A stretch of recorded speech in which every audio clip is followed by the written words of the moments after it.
It's commonly taught that you're supposed to stay down as you hit the ball. In fact, there's one coach in particular who talks about having a ceiling that's right above your head as you're going to hit the ball and not touch the ceiling.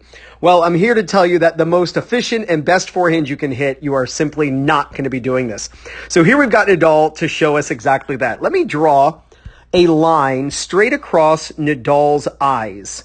Now that gives us a baseline height to understand what Nadal is doing. Here he pops up over that line because he is sliding out of the way. And now look how he sinks below that line. Now, one coach in particular talks about, if you're standing here with a racket above the head, you're holding a racket, that you shouldn't pop up. You shouldn't pop up and touch the racket, or there's a ceiling above your head. Okay, well, let's see what happens. Here's Nadal ripping a forehand. Watch this. He's way below that line. Remember, that line is eye level. And now watch. Look how he's above that line.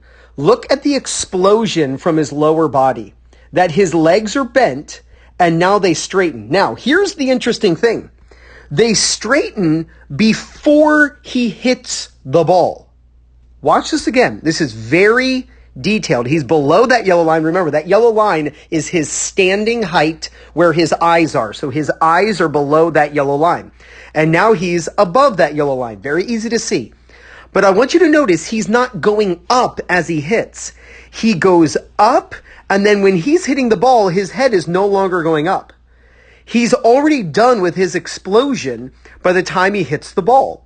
This allows for the energy to pass from his legs all the way through the body, through the arm, and through the ball. So when you press up, and Vic Braden talked about this 50 years ago, when you press up, you actually want the upward movement, if possible, to be done by the time you contact the ball. That's when the most energy transfer occurs from the ground through the body into the ball. Now, I want to show you one thing with this ball here. Look at the ball spinning over itself. Incredible RPM. Obviously Nadal puts more topspin on the ball than anyone else on tour. And what does that mean? It's a tighter spin.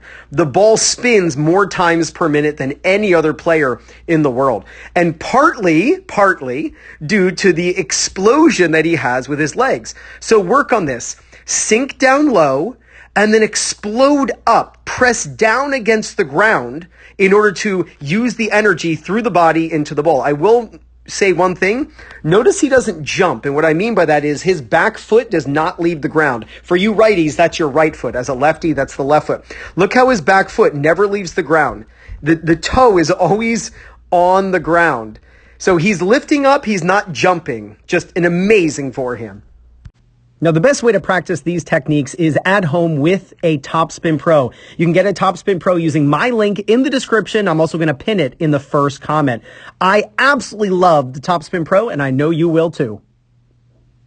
And if you're looking for people in your local area to play against, practice with, or if you want to find a coach who can help you with your game, then use my link in the description for Player Court. And it's playercourt.com/2minutetennis. When you sign up using my link, you get 50% off.